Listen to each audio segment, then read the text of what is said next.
आलोक वृत्त खंडकाव्य की कथा वस्तु।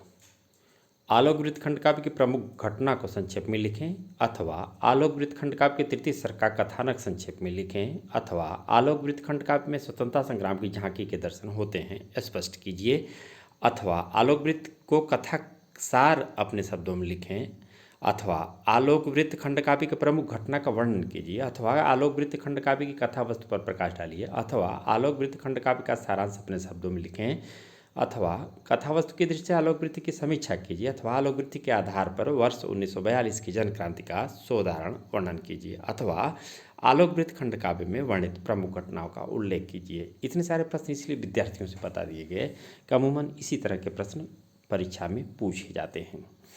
इन सब का उत्तर। आलोक वृत्त खंडकाव्य की रचना कविवर गुलाब खंडेवाल द्वारा की गई है। इस खंडकाव्य की कथा युग पुरुष महात्मा गांधी के जीवन पर आधारित है। प्रथम सर्ग, भारत को स्वर्णिम अतीत। 1869 ईस्वी में महात्मा गांधी का जन्म पोरबंदर नामक स्थान पर हुआ था। गांधी जी का व्यक्तित्व इतना प्रभावशाली था कि समस्त दानवी एवं पार्श्विक शक्तियां भी उनके सामने टिक न सकी। ब्रिटिश शासन भयभीत हो गया। गांधी जी ने अपने साहस और शक्ति से शासन के क्रूर अत्याचारों और दमनात्मक कार्यों से पीड़ित जनता को शक्ति प्रदान की। गांधी जी के रूप में भारतीय जनता को नया जीवन स्रोत मिला। द्वितीय सर्ग, गांधी जी का प्रारंभिक जीवन। आलोक वृत्त खंडकाव्य के द्वितीय सर्ग की कथा अपने शब्दों में लिखें। युवा होने पर गांधी जी का विवाह कस्तूरबा के साथ हो गया। कुछ समय पश्चात ही उनके पिताजी का स्वर्गवास हो गया। उनके मृत्यु के समय गांधी जी अपने पिता के पास नहीं थे।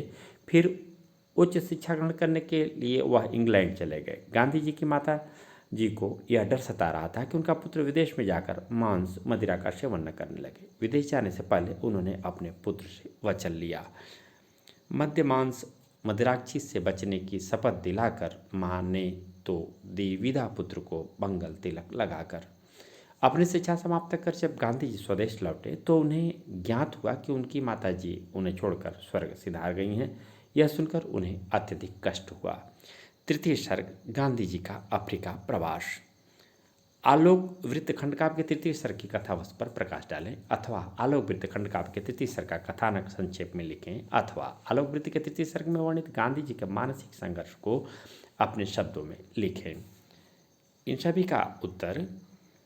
दक्षिण अफ्रीका में एक बार गांधी जी रेल में प्रथम श्रेणी में यात्रा कर रहे थे। एक गोरे ने उन्हें अपमानित करके गाड़ी से नीचे उतार दिया। रंगभेद की इस नीति को देखकर वह बहुत दुखी हुए। वह शांत भाव से एकांत में बैठे ठिठुरते रहे। वे वहां बैठे बैठे भारतीयों की दुर्दशा पर चिंतन करने लगे। उन्होंने अपनी जन्मभूमि से दूर विदेश की भूमि पर बैठकर मानवता के उद्धार का संकल्प लिया। सत्य और अहिंसा के इस मार्ग को उन्होंने सत्याग्रह का नाम दिया। उन्होंने दक्षिण अफ्रीका में सैकड़ों सत्याग्रहियों का नेतृत्व किया और संघर्ष में विजय प्राप्त की। चतुर्थ सर्ग, गांधी जी का भारत आगमन। आलोक वृत्त के चतुर्थ सर्ग की घटना का उल्लेख करें, अथवा आलोक वृत्त के चतुर्थ सर्ग का सारांश लिखें, अथवा आलोक वृत्त खंडकाव्य के चतुर्थ सर्ग की कथा संक्षेप में लिखें। उत्तर। गांधी जी दक्षिण अफ्रीका से भारत वापस आ जाते हैं। भारत आकर उन्होंने लोगों को स्वतंत्रता प्राप्त करने हेतु जागृत किया। डॉक्टर राजेंद्र प्रसाद, जवाहरलाल नेहरू, सरदार वल्लभ भाई पटेल, विनोबा भावे, सरोजिनी नायडू, सुभाष चंद्र बोस, मदन मोहन मालवीय आदि अनेक प्रमुख देश प्रेमी उनके अनुयायी बन गए। गांधी जी का आह्वान पर देश के महान नेता एकजुट होकर सत्याग्रह की तैयारी में जुट गए। गांधी जी ने चंपारण में नील की खेती को लेकर आंदोलन प्रारंभ किया, जिसमें वे सफल रहे। उनके भाषण सुनकर विदेशी सरकार विषम स्थिति में पड़ जाती थी। इस आंदोलन में सरदार वल्लभ भाई पटेल का व्यक्तित्व अच्छी तरह निखर कर सामने आया। पंचम सर्ग, असहयोग आंदोलन। आलोक वृत्त खंडकाव्य के पंचम सर्ग, असहयोग आंदोलन की कथा पर संक्षिप्त प्रकाश डालें।